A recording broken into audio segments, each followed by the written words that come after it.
আলু পরাঠা হচ্ছে আজকে, ছুটির দিন আছে, একটু সুযোগ হয়েছে, সবাই মিলে চলছে আলু পরাঠা। অনেকদিন খাওয়া হয়নি, রাশিয়ান খাবার খেয়ে আর ভালো লাগছে না।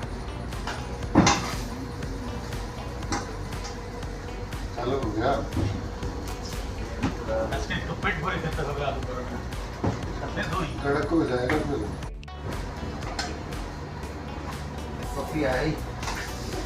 আলু পরাঠা হচ্ছে আজকে, ছুটির দিন আছে, একটু সুযোগ হয়েছে, সবাই মিলে চলছে আলু পরাঠা। অনেকদিন খাওয়া হয়নি, রাশিয়ান খাবার খেয়ে আর ভালো লাগছে না।